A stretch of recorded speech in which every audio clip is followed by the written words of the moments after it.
Olá, pessoal.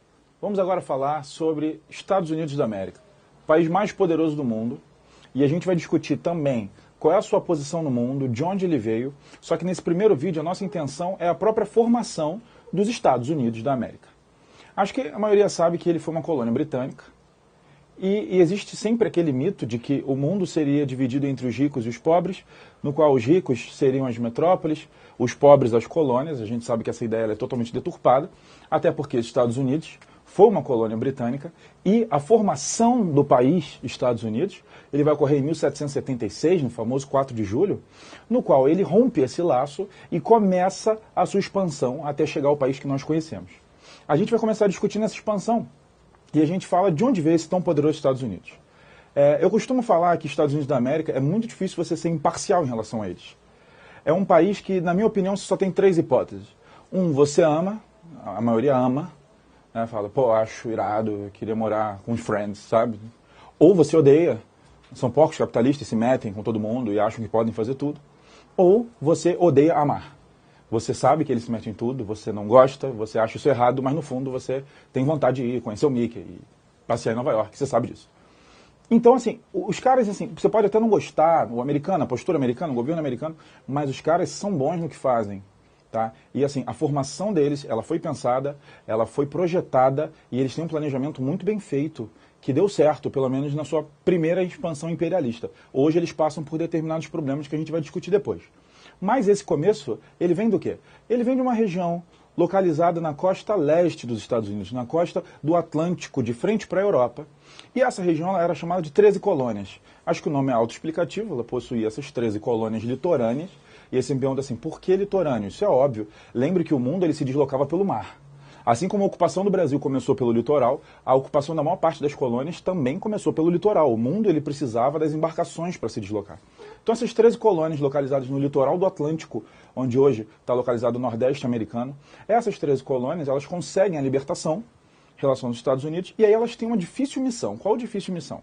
Uma coisa é você estar ali no litoral, ter sua economia vinculada aos portos, etc. Outra coisa é você querer expandir o seu domínio, uma expansão imperialista e alcançar novos ares, que era o plano americano. A formação americana ela é baseada muito no intuito cultural, no intuito ideológico muito forte. E eles tinham sim o plano de expandir, de conquistar novos territórios e aumentar o seu poder.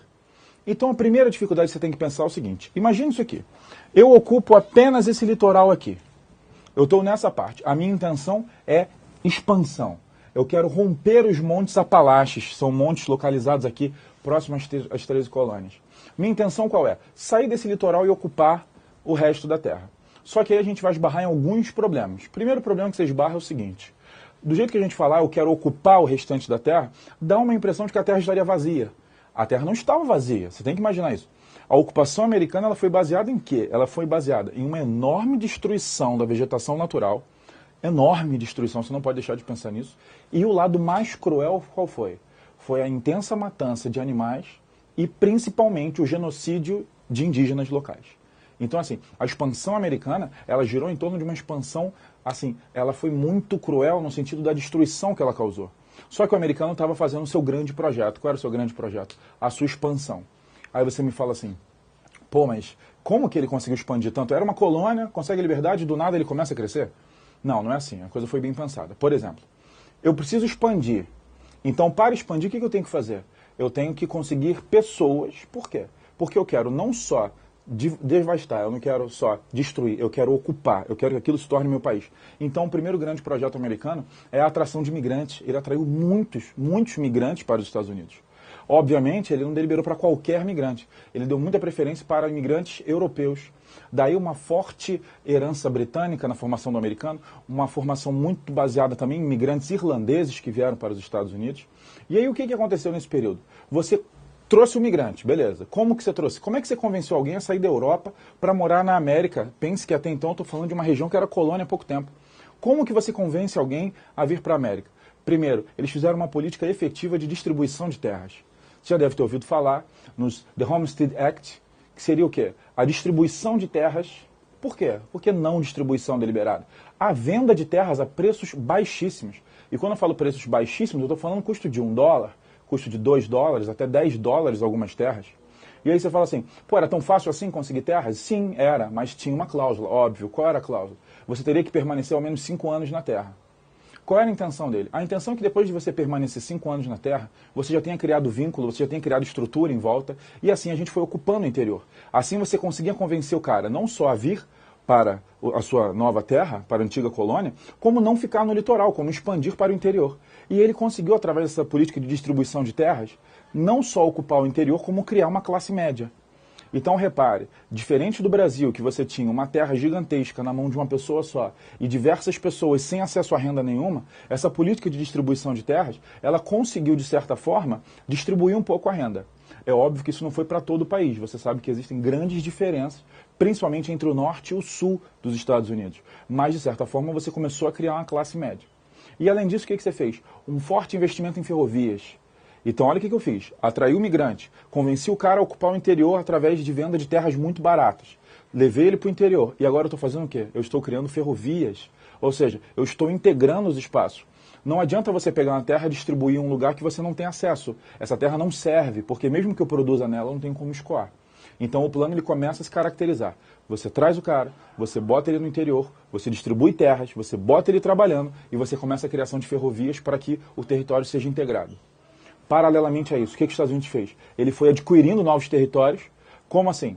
Ele foi comprando, alguns territórios foram cedidos pela Inglaterra, ele comprou territórios franceses, ele comprou territórios espanhóis, ele comprou e invadiu alguns territórios mexicanos, e aí ele foi crescendo. E os Estados Unidos, eles são tão poderosos hoje que você nem percebe que o nome do estado é uma herança do período que ele não era dos Estados Unidos. Você vê vários nomes, por exemplo, você vê Louisiana. Louisiana é um nome típico francês, coisa que você não percebe quando fala nos Estados Unidos. A herança de áreas espanholas e mexicanas é tão forte quando você tem a Florida, que eles chamam de Flórida, quando você tem São Francisco, San Diego, Las Vegas, Los Angeles, certo? São áreas de origem espanhola que os Estados Unidos foi adquirindo e que hoje são totalmente vinculados à imagem americana. Então eles foram fazendo essa expansão, e essa expansão ela não veio apenas nesse caráter ideológico, político e territorial. Ela também tinha um lado religioso. Você fala assim, como assim religioso? Uma parte importante era o seguinte: você está montando quebra-cabeça, trouxe migrante, levei para o interior, construí ferrovias. Primeira coisa que eu disse, ele matou muitos indígenas, ele destruiu animais, ele destruiu plantas, ele foi destruindo o interior. E eles falam assim, como é que você convence uma população aí causando esse genocídio, aí destruindo tudo pelo caminho? A gente fala que é uma missão divina. Tá? A gente vai chamar isso do destino manifesto. O nome ele já é muito importante, por quê? Porque se uma coisa é seu destino, significa que ela vai ocorrer. Você querendo ou não, porque é destino.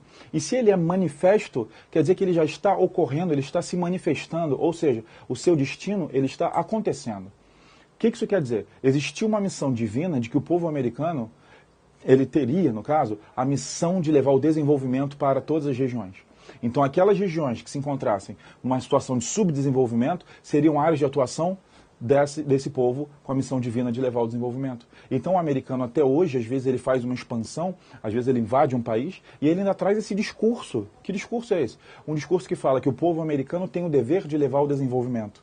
Então quando você cria toda essa arquitetura para crescer, você consegue expandir. E os Estados Unidos eles conseguem sair do Atlântico e eles dominam até o Pacífico ainda no século XIX. Então é uma expansão memorável, por quê? Você consegue cortar todo o continente americano, passando as áreas de pradaria, passando as áreas mais desérticas, rompendo as grandes montanhas rochosas, chegando até o Pacífico, e isso tudo ainda no século XIX. Então a expansão imperialista americana, antes de ir para o mundo, é importante você saber o quê? Que ela começou dentro do próprio território. A formação do território americano foi o primeiro grande passo imperialista do povo americano. A gente vê mais daqui a pouco.